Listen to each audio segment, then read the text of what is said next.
Cuando decimos que no es la ley que Euskal Herria Bildu hubiera hecho es porque es una ley que se queda corta para lo que son nuestras pretensiones.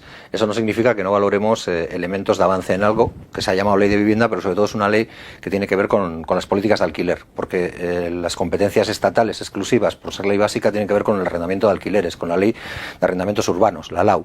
Es decir, lo que tiene que ver con alquileres. Lo que tiene que ver con otro tipo de políticas de vivienda, de construcción, etcétera, son competencias transferidas a las comunidades autónomas. Nosotros queríamos ser muy celosos con las competencias propias, tanto de la Comunidad Autónoma Vasca como de la Comunidad Foral de Navarra, es decir, de las realidades administrativas que existen en Hegoalde, pero a la vez creíamos que desde el Poder Central se podía hacer más. ¿Qué se podía hacer? Pues lo que tiene que ver con la declaración de zonas tensionadas. ¿Para qué? Para contener los precios del alquiler. ¿Por qué? Porque los precios del alquiler se disparan y porque esa elevación continua de los precios del alquiler lo único que están haciendo es generar ciudades y espacios donde solo unos pocos, unas élites puedan vivir y donde la gente que habitualmente ha vivido ahí o que quiere seguir viviendo ahí se ve desplazada a otras realidades porque la gentrificación también se da en Euskal Herria. Por tanto, decimos, es una ley que contiene elementos de avance importantes como la declaración de zonas tensionadas, como la limitación de precios de alquiler, como la determinación de la figura de gran tenedor para sobre ellos y lo que tiene que ver con la congelación de precios y con la imposibilidad de desahuciar a la gente, pero evidentemente tiene muchos elementos de mejora que tiene que ver con todo lo demás que se puede hacer en vivienda.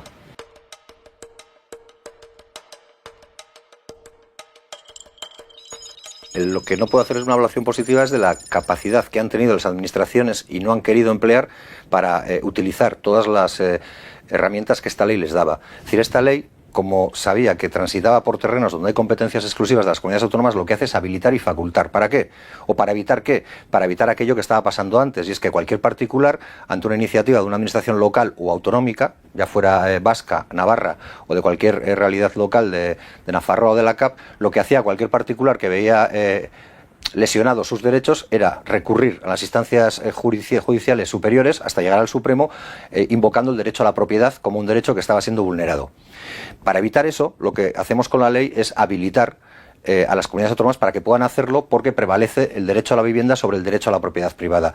Pero evidentemente quien tiene la capacidad de poder llevar a efecto muchas de esas cosas es las administraciones locales y autonómicas. Y muchas de ellas, y por desgracia en la Comunidad Autónoma Vasca así lo hemos vivido y en la Comunidad Foral de Navarra en parte les ha faltado también valentía, lo que se ha hecho es no querer iniciar demasiadas actividades, demasiadas iniciativas, probablemente porque sabemos que el mercado de la vivienda no es solo la dificultad de la gente para acceder a una vivienda, sino que es el mercado especulativo por excelencia que existe en Euskal Herria, en el Estado español y probablemente en buenas partes de Europa. Por ejemplo, una localidad puede declarar zona tensionada a su municipio o partes de su municipio, digamos que se puede partir desde el código postal, para que se me entienda bien, es decir, una zona muy concreta de una localidad, hasta llegar a declarar el conjunto de la localidad zona tensionada. Si se cumplen uno de los dos requisitos que se plantean, que es que el aumento de los precios de los alquileres hayan subido por encima de una determinada cantidad, que es la equivalente al IPC en 5 años, o otra condición.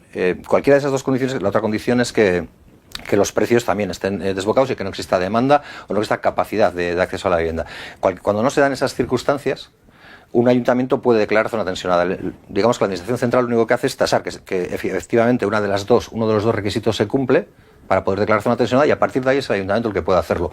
Eso le faculta al ayuntamiento para poder, de alguna manera, proteger espacios de su localidad o el conjunto de su localidad e imponer un límite de contención de rentas en los alquileres que permita que los alquileres no sigan siendo desorbitados y que evite que de los alquileres pues se siga haciendo toda una pasarela para el enriquecimiento de unos pocos. Pero evidentemente quedan subterfugios que tienen que ver con aquello que decimos que le falta a la ley, como son las viviendas turísticas o cosas de este tipo, ¿no? Que es el lugar al que se están refugiando, o los alquileres de temporada, que son los lugares a los que se están refugiando muchos de los propietarios para eludir la ley. Pero lo que creo que falta es actitud y determinación por parte de muchos poderes locales y autonómicos.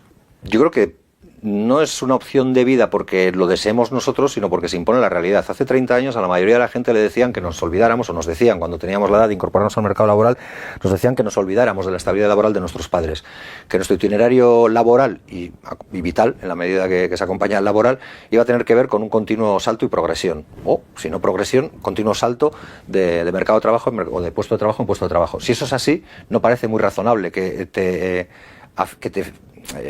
sitúes en una vivienda, porque probablemente tu movilidad laboral que se da, y yo no digo que esté bien, pero que se da y la han venido trabajando desde hace décadas, probablemente haga que tus necesidades y tus desplazamientos varíen a lo largo de ese tiempo. Por tanto, creemos que la política de alquiler tiene sentido, y porque además creemos que esa realidad que se instaló en la década de los 50 y 60 de vamos a evitar que sea un país de proletarios haciéndolo país de propietarios, ha chocado con una realidad. Y la realidad es que aquí ya no juegan solo los pequeños propietarios. Es mentira cuando dicen que el mercado inmobiliario o que intervenir en el mercado inmobiliario supone dañar a la viejecita que complementa su pensión o al matrimonio que con el esfuerzo ímprobo de su trabajo ha conseguido tener un piso para que eso complemente o pague la carrera de su hijo o de su hija. Eso son casuísticas muy reducidas. La realidad es que los fondos buitres, los fondos de inversión están entrando a saco en el mercado de la vivienda, comprando edificios enteros, comprando realidades urbanísticas completas para hacer de eso un negocio. Y a eso no puedes plantearte mirar hacia otro lado. Y por otro lado, yo creo que hay que tener en cuenta también que la política del alquiler no es una política que te desposea de la capacidad de legar nada a nadie. Podrás no legar la vivienda, pero podrás legar otra serie de cosas. En cualquier caso, yo creo que si nos vamos en los términos materialistas, yo creo que hay muchas más cosas importantes que legar que una vivienda. El escudo social lo que plantea es que no se pueda desahuciar a ninguna persona que se encuentre en situación de vulnerabilidad. ¿Cuál es el problema? Que quien tiene que decretar que la situación de vulnerabilidad se da son las administraciones. Y no digo que lo hagan por mala fe, pero sí sabemos todos a veces de la lentitud, más parecida a la de un elefante que a la de una gacela, de las propias administraciones en todo lo que es el laberinto burocrático. Eso hace que mucha gente llegue tarde a las declaraciones de vulnerabilidad y sea desahuciada. Como puede haber gente que no estando en situación de vulnerabilidad, pues está viviendo sin pagar lo que corresponda, bien por contrato de alquiler o bien por hipoteca contraída con una entidad bancaria. Pero esos son los menos casos. La mayoría de los casos tienen que ver con esta otra realidad. Y ante esa realidad nosotros, claro que decimos que hay que ser mucho más ágiles en la tramitación de las ayudas, en la inspección, en la comprobación y la constatación de que existe la vulnerabilidad para que no se les pueda desahuciar. Como primer punto, estableciendo una moratoria para la declaración de viviendas turísticas y de pisos turísticos. O sea, no tiene sentido que se sigan concediendo licencias. Esa es la primera. La segunda, que exista un control real y una inspección real de cuáles son las viviendas turísticas legales y cuáles son las paralegales o directamente ilegales que existen en todas las ciudades, y ciudades que en determinados momentos del año concitan el interés de muchísima gente de otros lugares. Las viviendas turísticas ilegales se multiplican como champiñones, y creo que Iruña podría ser también un perfecto ejemplo de esto que estoy diciendo. Y ahí tiene que existir un control y también una sanción. Y en tercer lugar, es decir, la vivienda turística no es una vivienda al uso, porque no es una vivienda para vivir, es una vivienda que tiene un carácter terciario, como lo tiene un hotel, como lo tiene una pensión, como lo tiene un hostal. Es decir, tiene un carácter comercial por encima de todo. Luego, ese carácter comercial tendrá que estar regulado igual que lo están los hoteles, que lo están los hostales o que lo están las pensiones, y no mantenerse en ese limbo en el que quedan, que parece que no se ven soportados o afectados o aludidos por ninguna legislación concreta, y les permite ir sorteándolas todas, manteniendo, pues como digo, situaciones de dificultad de acceso a la vivienda para cada vez más gente, amén de los perjuicios y problemas que puedan generar en la vecindad y que, pues, por todos son conocidos. Pero los ayuntamientos pueden hacer cosas, y hay algunos ayuntamientos que hacen cosas, como prohibir que se instalen más allá del primer piso, como impedir que se instale más de una vivienda turística por portal o por realidad. Pero probablemente lo primero que habría que hacer es plantearse una moratoria, hacer un censo real y efectivo de cuáles son las viviendas turísticas que hay, constatar que esas se pueden soportar o sostener, o que por contra hay demasiadas, y en ese caso habría que ver cómo se aligera o cómo se alivia la carga de viviendas turísticas, y a partir de ahí, desde luego, tener muy claro que tienen unos beneficios, y que por esos beneficios tendrán que aportar, como lo hacen otros establecimientos hoteleros o hosteleros que se dedican al sector terciario y a la actividad comercial. Yo creo que las casuísticas son variadas, y en Euskal Herria mismo, siendo un país muy pequeño, probablemente tenemos diferentes casuísticas. ¿Hay lugares donde habrá que construir más? Sin duda. ¿Hay lugares donde lo que nos tenemos que fijar es en el número de viviendas vacías que existen? También. Incluso hay lugares en los que se dan las dos circunstancias.